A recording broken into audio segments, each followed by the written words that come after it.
Salut à tous, c'est Sturi, bienvenue pour l'épisode numéro 15 de mon incroyable carrière sur TEW 2016, toujours avec la ECW en 1996. Comme vous le voyez sur l'écran de contrôle, on est déjà prêt à booker le dernier show du mois de mars, après un Living Dangerously qui s'est plutôt bien passé. Regarde, le succès de Living Dangerously nous affecte positivement, tout va bien, backstage wrestling à 100%. Depuis, sincèrement, et entre nous les copains, depuis qu'on a dégagé New Jack, ça va quand même bien mieux. Là, ça va quand même bien mieux. Il y a quand même des gens qui font la gueule, hein. J'ai vu qu'il y a pas mal de gens qui font la gueule. Regardez. Hop, je vais repasser ici, regarde. T'as Pitbull Durante qui a des gros problèmes de morale, notamment après être blâmé d'une blessure qu'il aurait causée à Hardcore TV, je sais même plus sur qui, c'est pour te dire. Hein, voilà, il fait champion par équipe quand même, arrête de faire la gueule. Donc tous ces mecs là, je pense que là, vu qu'on est bien en termes de polio, alors le New York Brawler, là voilà, Hack Myers, là je pense qu'après ce show là, c'est terminé. On verra plus Hack Myers. Je vais m'en séparer. Grosse morale issues également avec Steve Richards. On va lui faire parler un petit peu avec Al Snow, parce que je crois qu'il y a des tensions également entre les deux, suite à la récente blessure d'Al Snow justement. Bubba Ray Dudley, tu vois, un petit peu ennuyé par rapport à sa gimmick actuelle, hein. Les gimmicks marchent pas avec Bubba Ray, c'est un peu compliqué. Alors Kid Cash, lui, qui digère toujours pas le départ de New Jack, mais bon, malgré tout, il commence à prendre un petit push, voilà, c'est pas trop décollant. Et Doug Gilbert également, voilà, qui fait la gueule alors que... Grosso modo, c'est juste parce qu'on l'avait oublié au mois de novembre, bah il est encore là-dessus. Le mec, là, on l'utilise, hein, il a un rôle quand même efficace, mais malgré tout, ça râle encore, hein, ça peste encore un petit peu. Mais bon, voilà, rien de trop déconnant qui va nous faire péter le show. Alors, le medal, je vais le faire tout de suite, entre Al Snow et Steve Richards, en espérant que ça répare un petit peu les pots cassés entre les deux, positive meddling, et... Ah bah voilà, ils ont plus de relations négatives entre les deux. Ah bah ça va, si ça se passe bien. Bon, quelque part, tant mieux. Très bien. Alors, les tensions entre Perry Saturn et Pitbull Durante. Donc c'est peut-être ça le prochain que je vais devoir faire.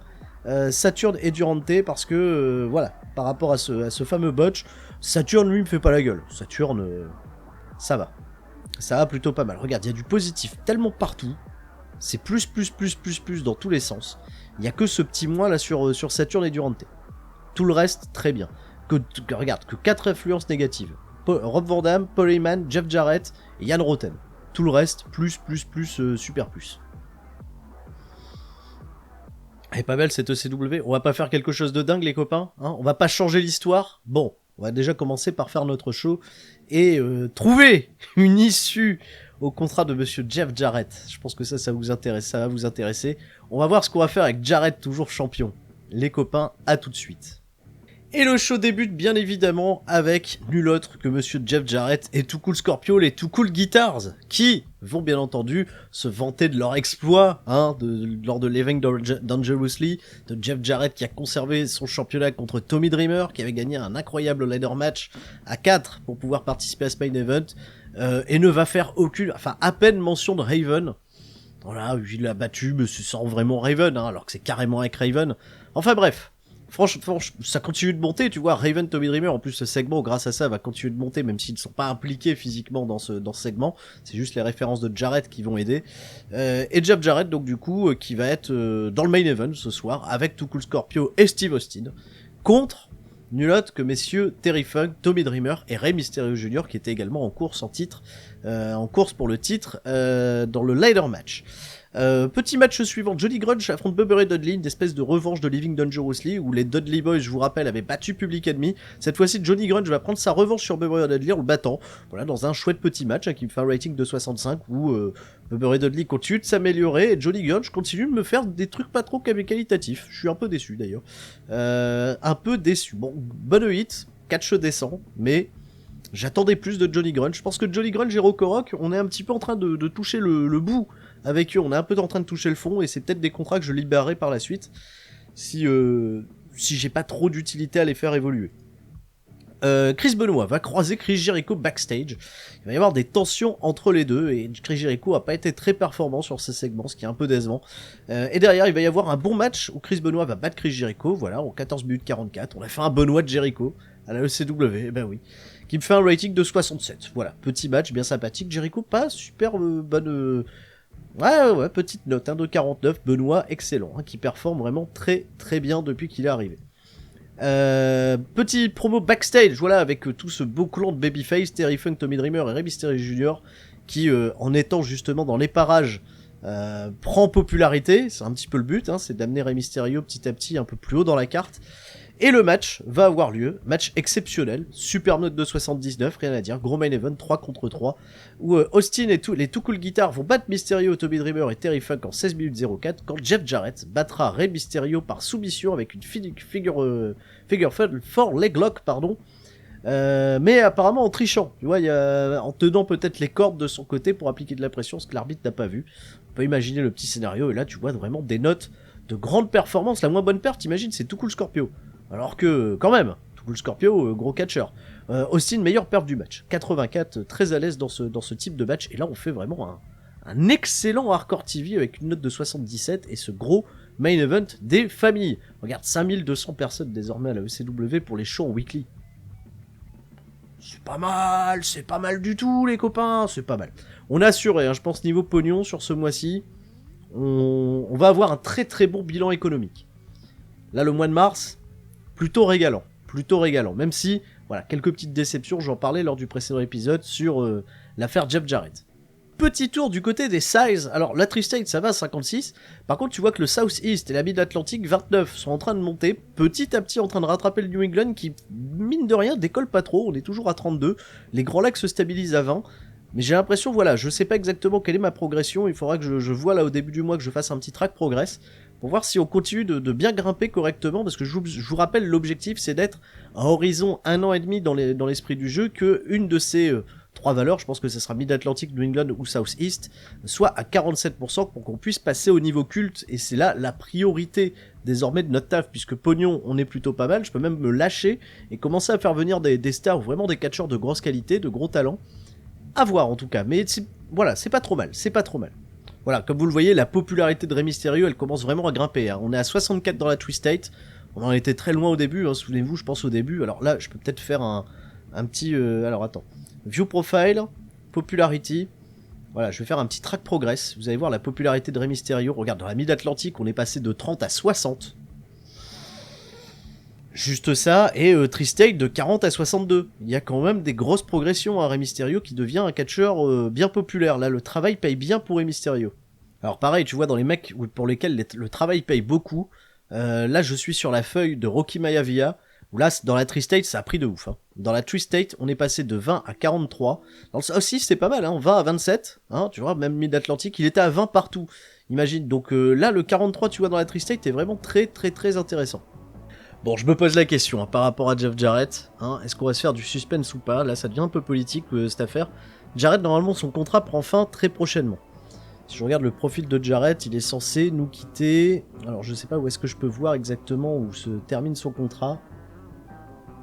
Voilà, comme vous voyez, le contrat se termine dans 10 jours, précisément. Donc, si au prochain show, je ne fais pas perdre la ceinture à Jarrett... je l'ai un peu dans le cul. C'est vrai que ça me fait un peu passer pour un con. Donc normalement, le prochain show, je suis censé faire perdre Jarrett.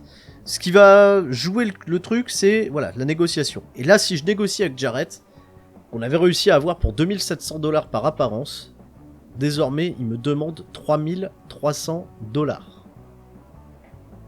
Je peux négocier, tu vois, je peux essayer de le descendre à 3100, 3120, tu vois, un petit truc du genre. Mais ça fait quand même bien cher. Ça fait quand même bien cher par apparence. On va devoir faire paumer Jeff Jarrett. Oui, je vais pas aller beaucoup trop loin. C'était un petit peu pour le coup. Voilà, ça se fera pas à Living Dangerously. Maintenant, voilà, qui pour être champion à la place de Jeff Jarrett? Est-ce que je mets vraiment le titre sur Tommy Dreamer? Est-ce que je fais autre chose? Est-ce que je repars sur Terry Funk? Est-ce que je tenterai pas Rey Mysterio, justement, en termes de popularité? Ça peut être pas mal. On va voir. On va voir les copains. Petit mystère, petit suspense. Bon allez, on est prêt pour découvrir le bilan économique de ce mois de mars qui devrait, je pense, être très positif, encore une fois, qui va nous permettre de voir de nouveaux aspects peut-être économiques pour la suite de la structure, notamment améliorer encore le côté production, hein, tu vois, parce que là on a amélioré quand même nos coûts de production et ça a fait des merveilles. Je vais peut-être pouvoir améliorer plusieurs facteurs, hein, si économiquement on est toujours aussi performant. Allez, hop, croisons les doigts les copains, hein. Moi je croise les doigts pour la caisse, attention, quelques petits mails forcément qui arrivent, et on voit qu'on a encore fait 50 000 $ de profit. Alléluia! Alléluia, ça se passe super bien les copains. Les finances sont très très bonnes. On se retrouve encore une fois avec, regardez, des tickets vendus à foison, à gogo, alors que les catcheurs nous ont coûté encore plus cher. Les tickets se sont super bien vendus. On a fait un peu moins de TV revenus, hein, forcément, parce qu'on a perdu un deal TV. Les sponsors restent à peu près les mêmes. La merchandising augmente légèrement par rapport à d'habitude. Là où les coûts ont été plus importants, donc comme je le disais, c'est par rapport aux coûts de production, mais ça, voilà, on a pris 50 000 dans la gueule, mais ça se rééquilibre quand même pas mal, on trouve nos petits. Les catcheurs ont coûté un peu plus cher parce que Jeff Jarrett et parce que j'ai fait quand même des gros main events de bourrin. Et la production, voilà, assez élevé qui se stabilise quand même par rapport au mois précédent. Donc ça va, c'est pas trop mal, c'est vraiment cette vente de tickets qui fait du bien. Et comme voilà, là j'ai fait 2 mois d'affilée, j'ai fait que des shows dans la Twist-State. Ça se peut que je retourne un peu en Mid-Atlantique, voilà, pour essayer de regagner encore en popularité dans ces autres petits pays, ces autres petits endroits. Et par contre, il y a plus de gens qui font la gueule. Il y a Axel Roten qui s'est rajouté à la liste des personnes qui font la gueule. On va devoir faire quelques petits bonus, je pense. On va devoir essayer de graisser la patte de certains catcheurs pour améliorer leur état d'esprit. Alors, bataille régionale, hein, premier partout, voilà. Rob Van Dam qui a terminé son tour avec la AJPW. Dean Malenko, pareil avec la PWFG. Benoît, par contre, s'est fait offrir une proposition de tournée avec la JPW. Ah, grosse structure, hein, quand même, c'est les number one. Pareil pour Malenko, pareil pour Rob Van Dam. Pareil pour Chris Jericho. Putain, la JPW sont en train de nous faire très mal. Et PWFG propose également la même chose à Chris Benoit. Ok, bon. Ah, on sent que c'est les catcheurs un petit peu routiers, tu vois, un petit peu baroudeurs qui aiment bien aller un peu dans toutes les structures et prendre de l'expérience à gogo. Bon, quelque part, tant mieux. C'est pas non plus la série de catcheurs sur lesquels je vais mettre des titres, forcément, ou alors peut-être des petits titres de passage. Mais on est pas mal. Momentum remonté à 100, le Prestige est monté à 54. On est 13e sur l'échelle régionale. Enfin, l'échelle, mondiale. Donc ça va, c'est toujours bien. La size. Alors, le New England est passé à 33. Alors, si je regarde par contre en termes de popularité, tu vois que le New England, on est à 33 également. Par contre, le Mid-Atlantic et le South-East, ça explose. Hein. C'est en train de passer, tu vois, à 32, 31. Donc la popularité est vraiment bonne, mais c'est l'importance qui compte. Et l'importance, c'est le New England qui est toujours devant. Alors c'est dommage, le track progress ne se fait uniquement que sur la popularité et pas l'importance. On peut voir quand même que la progression est plutôt folle depuis le South-East, tu vois, pour arriver jusqu'à 31, et également Mid-Atlantic pour arriver à 32 ici, ce qui est pas mal du tout. Bon, Hack Myers, je vais m'en séparer, parce que déjà une petite chose qu'il faut savoir avec Hack Myers, c'est que par rapport à mes Honors Goal, je dois prendre des catcheurs qui ont uniquement plus de 35 en athlétisme et 35 en toughness. En roughness, je sais plus exactement c'est quoi, c'est en toughness, voilà. Là, il est à 62, ça va, par contre, athlétisme, il est à 33, donc il est en dessous de mes trucs. Si je fais négocier avec Hack Myers, voilà, si je le resigne, je casse, tu vois, mes Honor Goals. Voilà, c'est-à-dire, Paul Heyman, il m'a dit, non, pas des mecs pas assez athlétiques. Donc ça ferait chier. Maintenant, bon, là, je vais pas le re-signer. Déjà, en termes de contrat, on va jusqu'où avec Hack Myers? Il est normalement encore engagé pour 1 an et 5 mois. Bon, maintenant, si je le relâche, hein, si je le vire, Terry Funk va faire un peu la gueule, parce que c'était un de ses protégés. Asset to de compagnie, faut peut-être pas laisser déconner. Bon, on va voir comment réagit Terry Funk, et puis de toute façon, on graissera un petit peu Terry Funk si besoin. On va se séparer d'Hack Myers, voilà. Merci monsieur Hack Myers, ça ne nous a pas été très utile. Bon, Terry Funk fait-il la gueule? Ça va, Terry Funk, il est pas dans les gens qui font la gueule. Terry Funk, ça va, il est toujours happy. Il est happy, un petit peu, voilà, un peu déçu, mais en général, beaucoup de positifs, et il reste quand même quelqu'un de très content, Terry Funk. Donc tout va bien, tout va bien. Bon, Johnny Grunge et Rocco Rock, ça va faire chier personne si je les vire. Ils sont pas potes particulièrement avec qui que ce soit, ils sont même pas potes entre eux. Ils sont juste en équipe. Bon, je suis plutôt déçu, moi, des récentes performances des deux. Donc c'est des bons brawlers, ça va. Hardcore, ça passe tous les deux, hein, c'est plutôt bien. Par contre, ils ont perdu grave en popularité. On est redescendu à moins de 60 pour Rocco Rock. Et pour Johnny Grunge, on est également à 51. Alors on a perdu beaucoup en popularité, pourtant il veut encore être upper mid-carder, je sais pas, oui. Mais... Non, on recommandait en mid-carder, mais... Voilà, je suis plus vraiment intéressé pour conserver cette équipe qui ne fait pas des scores vraiment fantastiques. Je suis plutôt déçu de manière générale, donc je vais me séparer des publics ennemis. Hein. Ça crève un peu l'idée de la ECW, on est d'accord, mais c'est plus suffisamment rentable et plus suffisamment acceptable, je vais dire, pour les choses que je vise.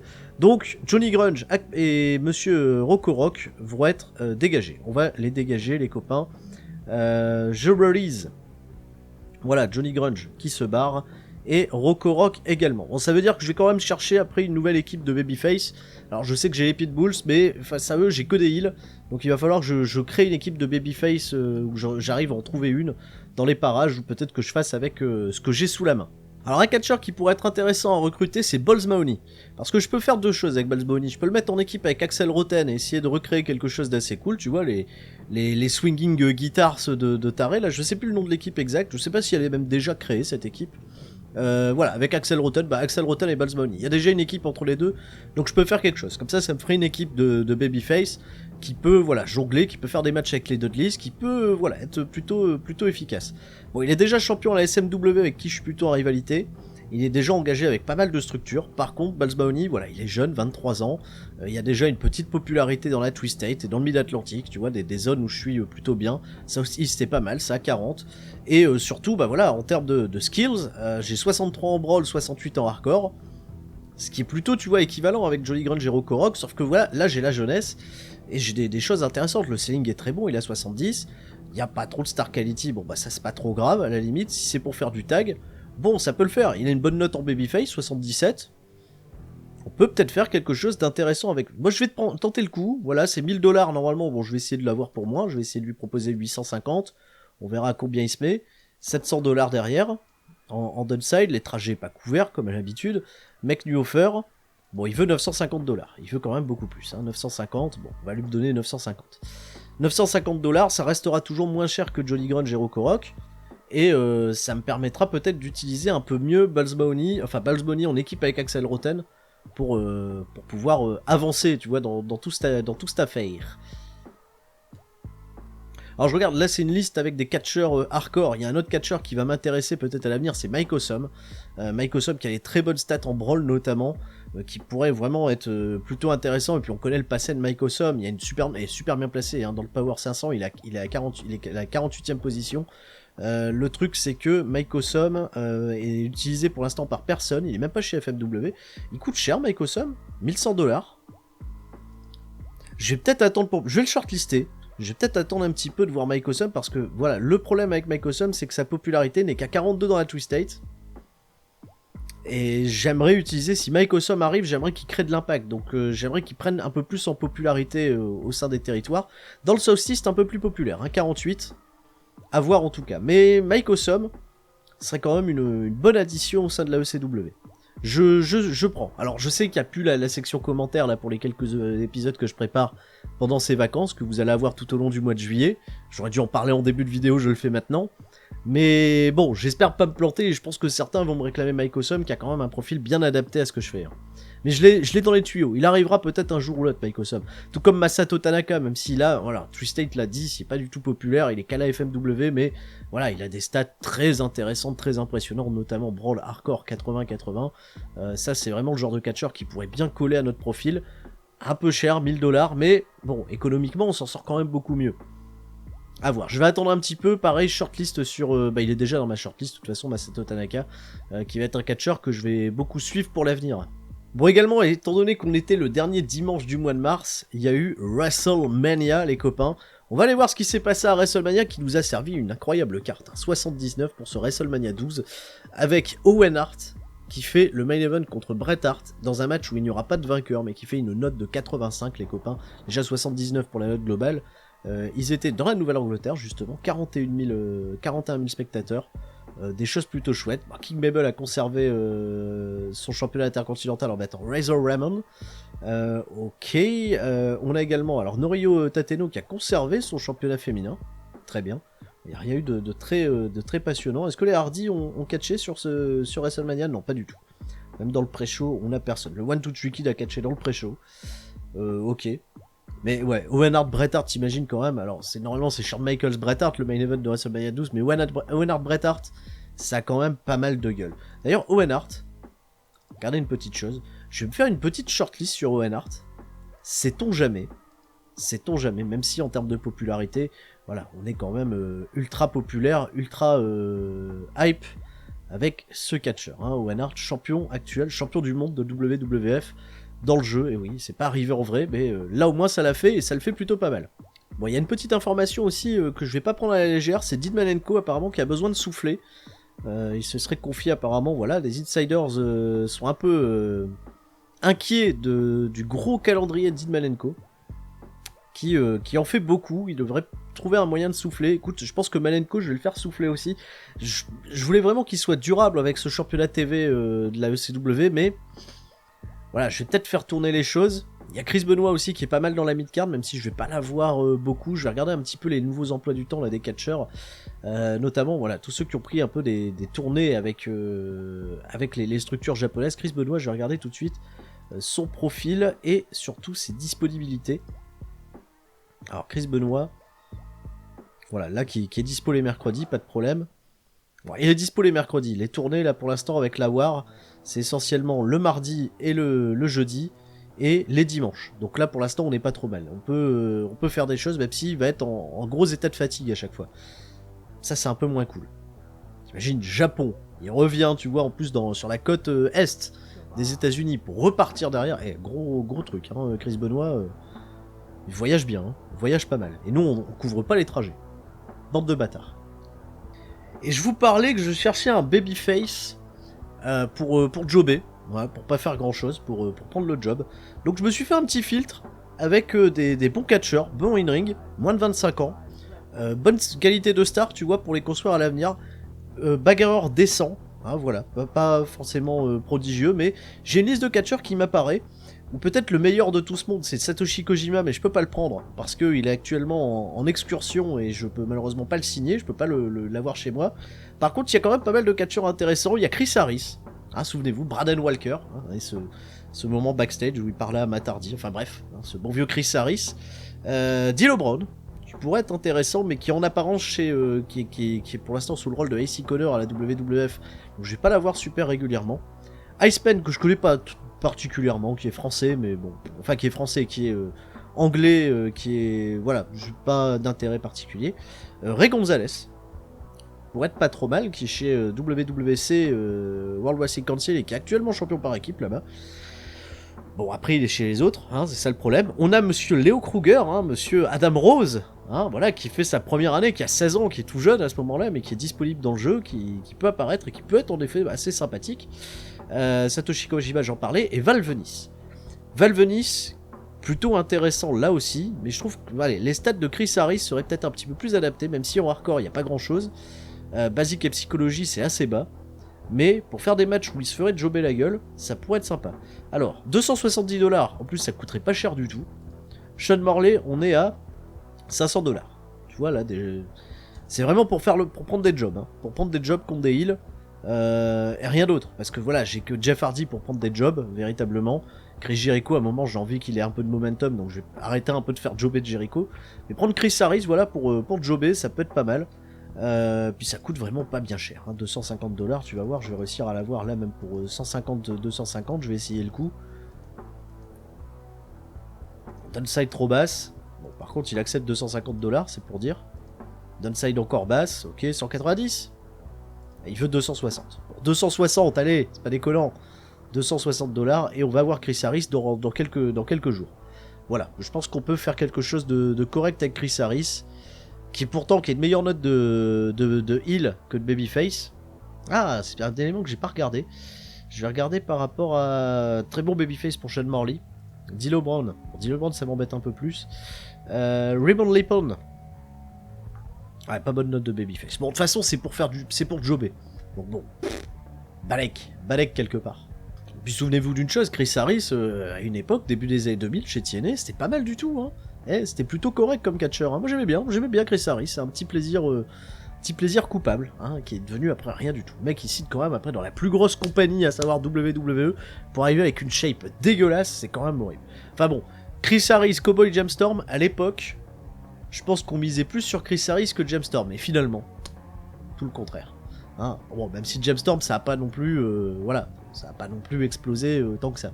Voilà, juste avant de booker le show, on est plutôt bien, tout le monde est content, pas d'incident dans les locker rooms. Je vais faire un medal comme je l'avais annoncé, entre Perry Saturn et Pitbull Durante.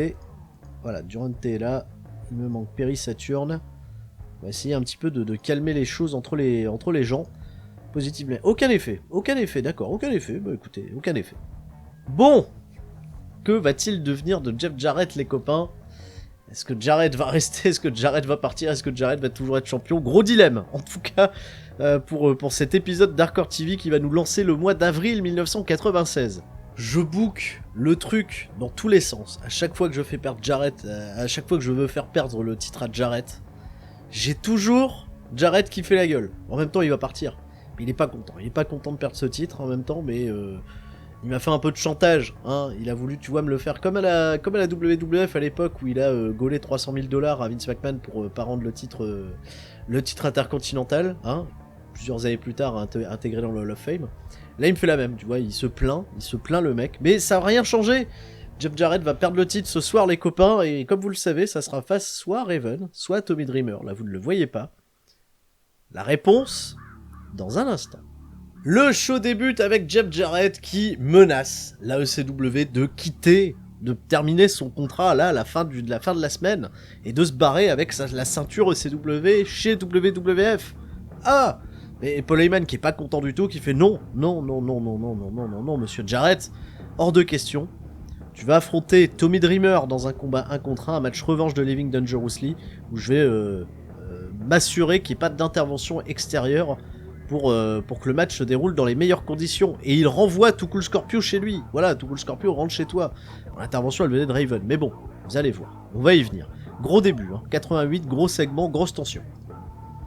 Dans un très bon match, Chris Jericho a battu Kid Cash. Eh oui, Jericho a battu Kid Cash en 9 minutes 07 par pinfall. C'est-à-dire Jericho qui revient un peu dans les tuyaux. Hein, on m'annonce également qu'il y a une très très bonne chimie entre Kid Cash et Don Marie qui le manage. Et je vais changer la gimmick de Chris Jericho parce que Fun Babyface ça marchait pas. Il devient désormais un Blue Chipper. Blue Chipper qui pourrait lui permettre de monter un petit peu le pas là-dessus. Et on va voir ce que ça va donner en espérant que ça aille. Ça va, c'est below average. Pas trop mal. C'est moyen, mais c'est voilà, pas non plus.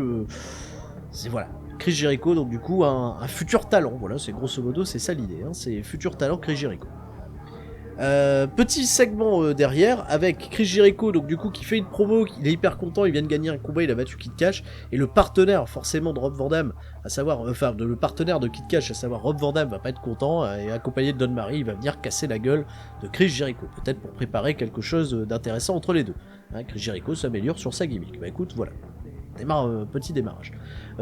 Alors, les Pitbulls vont défendre le championnat ECW contre Medjobber Deluxe, Medjobber Hardcore, à savoir Chris Justice, Abyss, si vous préférez, pas encore masqué, pas encore avec la gimmick d'Abyss, et John Zanding, l'équipe Jesus Justice. Voilà. Qui peut être une équipe totalement incroyable.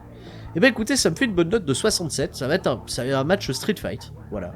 Dans lequel John Zanding va prendre un putain de gros bump pendant le match. Crazy bump. Hein, voilà, de toute façon, il est là pour ça. Il est là pour prendre des gros bumps. Et ça me fait une note de 67, hein, ce qui est vraiment pas mal du tout. Justice et John Zanding continuent de monter. Pitbull Wolf fait un super match. Alors là, Wolf, super bien. Durante un peu en dessous. Voilà. Et la storyline, mine de rien, entre Pitbull et Unfortune continue. Elle se poursuit malgré tout après ce match. Alors que Unfortune n'est pas du tout impliqué. 67. Bon boulot. Bon taf. Par contre, voilà, les Street Fight, il aime pas trop ça. John Zanding, il préfère me le dire. Petit angle backstage où Terry Funk et Rey Mysterio Jr. encouragent Tommy Dreamer qui va avoir sa chance contre Jeff Jarrett. Voilà, il le pousse en lui disant tu vas faire quelque chose de fantastique, patati patata. Mais derrière, Raven va aller voir Paul Heyman et il va dire à Paul Heyman écoute mec, encore Tommy Dreamer, encore ce naze, encore ce blaireau que j'ai toujours battu. Voilà, qui va se permettre d'avoir une chance au titre.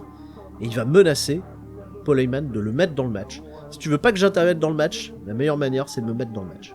Voilà. Et ça sera un triple threat. Et pour pas qu'il y ait de soucis, pour que tu aies vraiment un vainqueur qui n'ait pas d'intervention, ce genre de choses là, tu fais un match de l'échelle. Oh, clac. Super promo 86. Raven, les gens sont dingues, match de l'échelle en plus, tu vois que s'il décide derrière Jeff Jarrett, il fait la gueule hein, pour de grosses raisons. Et le match va avoir lieu derrière, match exceptionnel dans lequel Raven va battre Jeff Jarrett et Tommy Dreamer dans ce ladder match en récupérant la ceinture. et devenir le nouveau champion de la ECW, Raven, champion à nouveau, qui coiffe encore une fois au poteau l'ami Tommy Dreamer. Et oui, Raven devient champion dans un match exceptionnel. Jeff Jarrett qui nous fait le boulot du siècle pour la fin, tu vois, mais avec une grosse note de 80. Alors le boulot de Jarrett, j'ai rien à dire. Il a été fantastique pendant tout son run. Il nous quitte. Il va me manquer un peu de Jeff Jarrett. J'ai voulu le re-signer, mais il a été un peu salé sur la paye. Et là, la storyline entre Raven et Tommy Dreamer reprend de la hit. On est très bien, tu vois, pour la suite. Victoire de Raven qui reprend le championnat de la ECW. Cette fois-ci, on va peut-être la faire durer. 80, le rating 80 pour ce show Hardcore TV. On est très haut, on est en apesanteur. Qu'est-ce qui se passe? Quelle note exceptionnelle, 80 pour terminer. Mais c'est incroyable. Super match. Super triple threat. Incroyable, magnifique. Bravo les mecs. Oh, super, sublime. Voilà, on arrive au dimanche 1er avril et Jeff Jarrett nous quitte les copains. On a fait quand même un chouette taf avec Jeff Jarrett, mais on partira un peu fâché, hein, mine de rien. Ah ouais, la perte de son titre là, ça l'a un peu fâché, ça l'a un peu mis un peu chafouin. Bon, c'est peut-être qu'à l'avenir on pourra rebosser. Je sais pas si je redemande un contrat à Jeff Jarrett, s'il accepterait de dealer avec nous. J'ai quelques craintes quand même, hein. Ah, quoique si, on pourrait quand même travailler 3300 $, hein, il demande quand même bien cher. Mais bon, voilà, un behavior, relationship, voilà, il y a quand même, c'est pas trop mal, hein. Slimmering Tension with Vince McMahon, hein, tu vois, c'est pas non plus super bien. Grosse amitié avec Vince Russo, hein, donc qu'on ne veut certainement pas chez nous, les copains, pas déconner. Donc voilà, Jeff Jarrett, merci en tout cas pour ce gros travail, ce très très gros travail, et nouveau champion, donc du coup, monsieur Raven, qui reporte le prestige à 95, avec ce championnat ECW. Faut voir que les championnats par équipe sont montés à 81. Plutôt pas mal. Et Dean Malenko est à 78. Non, les championnats par équipe, même si on a affronté des gros jobbers, là, ça a quand même bien pris, c'est pas trop mal. La feud Raven Tommy Dreamer, là on est très bien. On est à 81. On est plutôt bien costaud, hein. Il va y avoir un Raven Tommy Dreamer peut-être pour clôturer le truc là ce mois-ci. Ça risque d'emmener très fort. Ça risque d'emmener très fort. 81, je peux pas faire beaucoup mieux avec la storyline. Hein, pour l'instant, le succès pour Raven, il est good. Tommy Dreamer, il est faible. Mais malgré tout, voilà, ça va faire du bien. Et le but, voilà, c'est de construire un Raven méga fort, méga puissant. Même si pour l'instant, mes catcheurs les plus populaires sont des heals dans la Twist-State. Je suis un peu déçu de ça d'ailleurs. Terry Funk a perdu pas mal d'overness ces derniers temps. Terry Funk est passé en popularité à 67 dans la Twist-State, c'est assez bas.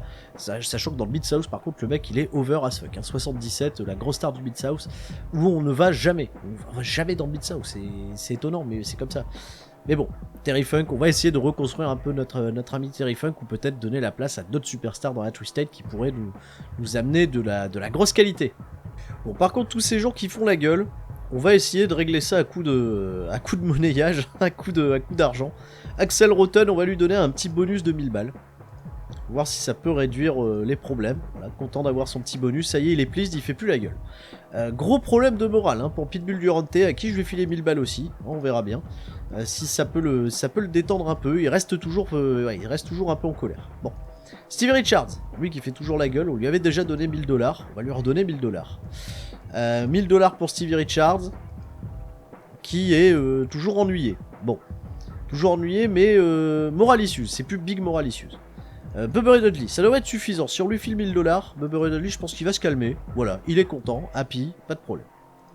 Kid Cash, 10 000 $ pour Kid Cash, pas la première fois non plus. Kid Cash, 1000 $, toujours ennuyé. Toujours ennuyé, toujours peu ennuyé. Doug Gilbert, 1000 balles. Hein, voilà, encore une fois. Doug Gilbert, est-ce qu'il va se calmer? Toujours ennuyé. Oh, mais on commence à être un peu pénible. Ces catcheurs là, pas améliorer leur morale. Bon, j'en ai plus que 4. J'en ai plus que 4 qui font la gueule. On devrait quand même, ça devrait bien se passer. Bon, les storylines, j'en ai plus que 3, les copains. Hein. Paul Heyman contre Rocky, ça aussi, il faudra qu'on trouve une issue à tout ça. Raven Dreamer, j'en parlais tout à l'heure. Et enfin, Pitbulls contre Unfortune. On va essayer de faire remonter cette note au-dessus de 70, hein, pour que personne n'y perde rien. Et on va continuer de travailler tout ça au corps.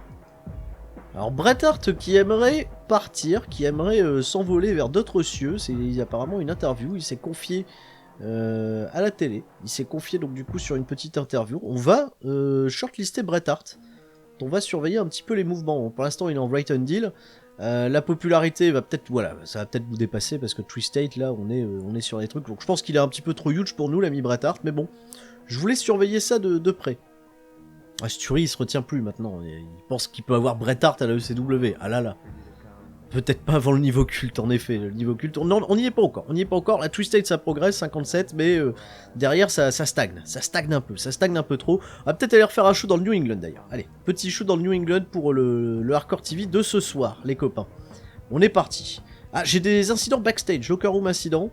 Avec Devon Dudley, pour commencer. Tiens, on en a 3.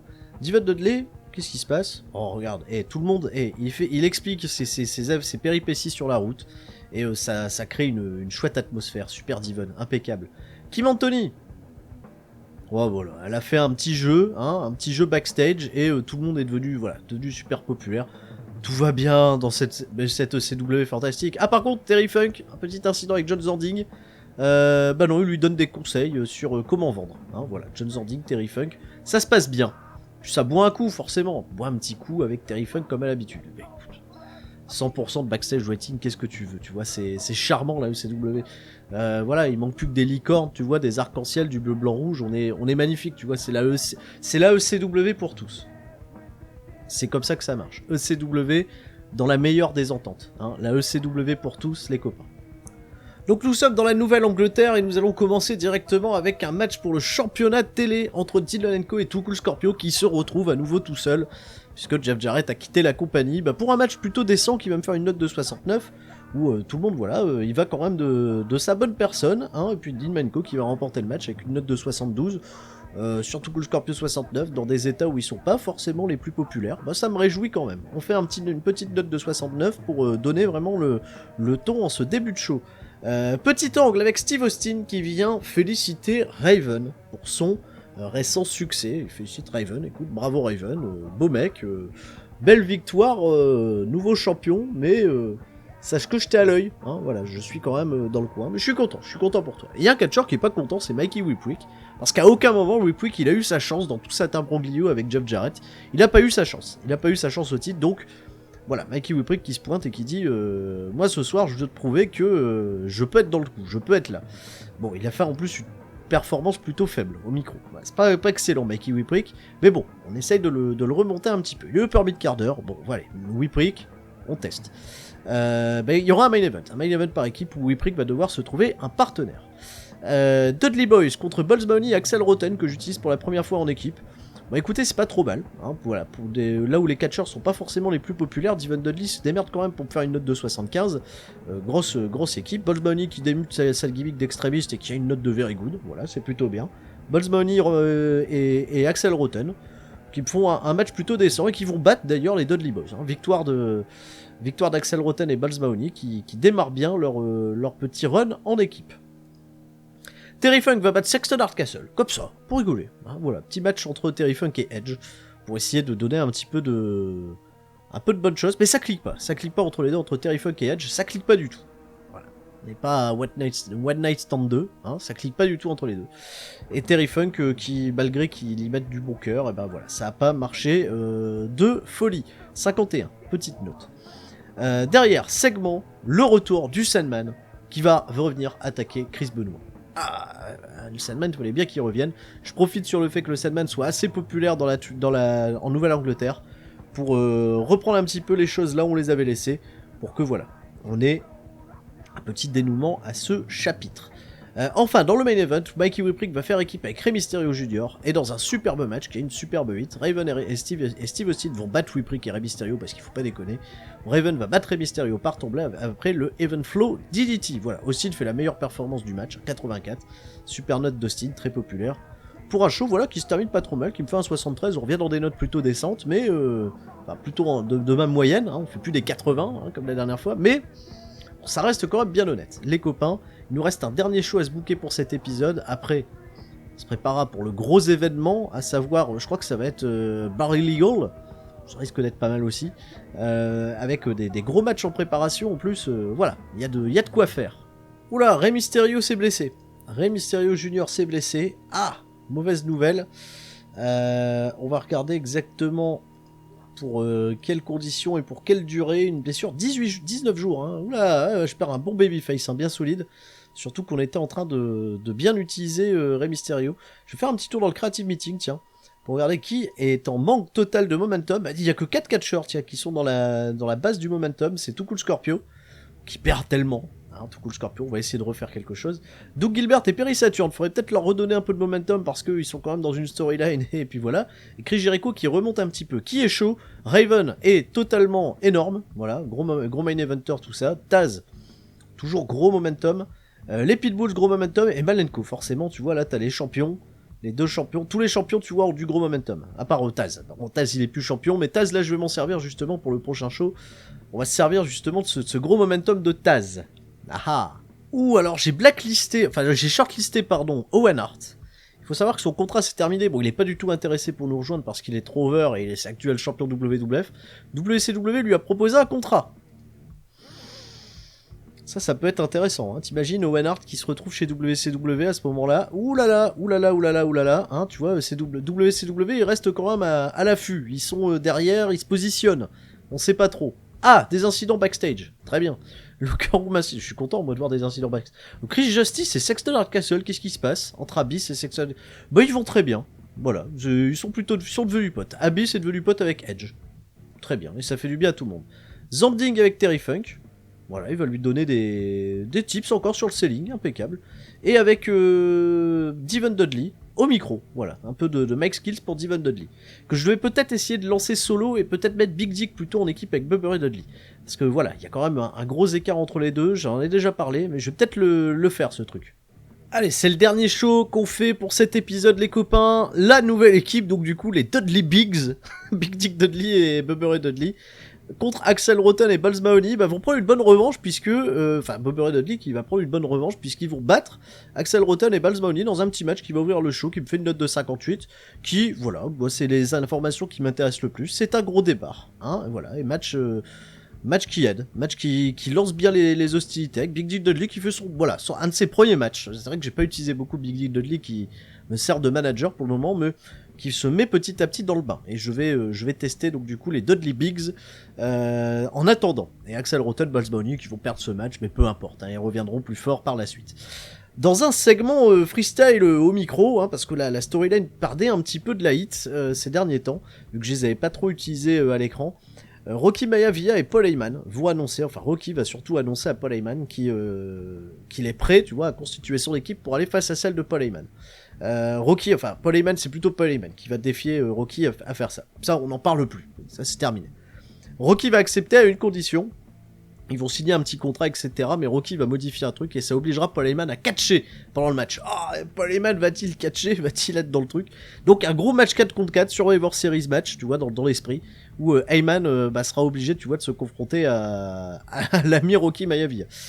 Bon, ça fait un bon segment parce que les deux mecs surperforment au micro, hein, ils sont très très bons, 75, gros rating, et ça marche très bien. Le Sandman contre Steve Corino, voilà. Petit match de retour pour le Sandman pour se remettre dans le bain face à mon jobber Steve Corino qu'on voit très rarement, mais bon là comme ça on l'aura vu. Steve Corino va faire le taf et va perdre le match, hein, voilà. Note de 59 RAS, rien à dire, ça redonne un peu de momentum au Sandman. Chouette match, puisque Cash 420 avait des problèmes avec Chris Jericho. Jericho s'est trouvé un partenaire pour les affronter, et il s'agit de nul autre que monsieur Scott Steiner, voilà, que j'ai très très peu utilisé ces derniers temps. Scott Steiner qui va venir dans le bain et qui va faire un super match, voilà. Ça va monter plutôt bien, la sauce prend plutôt bien. Scott Steiner, Rob Van Dam qui font des excellentes de 80 chacun. Rob Van Dam qui fait vraiment de très très bonnes notes, et note de 75 pour le match. Voilà, digne d'un main event, c'est pas le main event, mais c'est vraiment pas mal du tout. Taz va faire son retour et va faire une promo puisqu'il va affronter Tommy Dreamer dans le main event. Taz qui comprend pas lui non plus pourquoi, comme Mikey Whipwreck la dernière fois, est évincé, tu vois, des rôles de main eventer, tout ça, donc Taz pas bien. Et Taz va demander donc du coup à bosser contre Kim Anthony, enfin va croiser Kim Anthony backstage et va lui dire, enfin pendant la promo, Kim Anthony il va aller vers le vestiaire de son copain, hein, de Tommy Dreamer, et elle va se faire insulter par Taz. Alors, pas content Tommy Dreamer avant d'arriver au match. Et ils vont faire un match pas si exceptionnel que ça, petite note de 67, où Tommy Dreamer va battre Taz par tomber. Les notes sont pas faux folles. Le rating est pas très bon. On va regarder un petit peu peut-être ce qui a merdé. Ah, booking décision. C'est vrai que j'ai voulu quand même garder Taz fort dans le match. J'aurais peut-être pas dû. Et Taz qui va pas non plus faire un trop super match. Mais bon, Taz qui va dispenser un peu de son momentum à Tommy Dreamer pour que Dreamer puisse en récupérer avant d'aller affronter Raven pour le gros show qu'on va avoir, Barley Legal, ou Raven Dreamer. Là, je pense que ça sera la fin. Ça sera pour le prochain épisode. Petite note de 70, tu vois, qui reste quand même correct, qui nous pose donc du coup un petit peu les bases du gros show qu'on va voir au prochain épisode. Et les copains, bah quand même, hein, on a fait, je pense, est-ce que c'est pas un des meilleurs matchs qu'on ait fait? Ah, tu vois, sur cet épisode, est-ce qu'on n'a pas battu un peu nos records? Meilleur show, c'est sûr. Meilleur show, il y a un Hardcore TV, c'est le meilleur show qu'on ait jamais produit. On va aller voir un petit peu le top 100. Top 100 event, tu vois, regarde, le meilleur show ever, Hardcore TV en avril, note de 80. Meilleur show qu'on ait fait sur cette première semaine du mois d'avril, pour prolonger un peu la magie de WrestleMania. Voilà, comme on pourrait dire. Magnifique, très très beau show.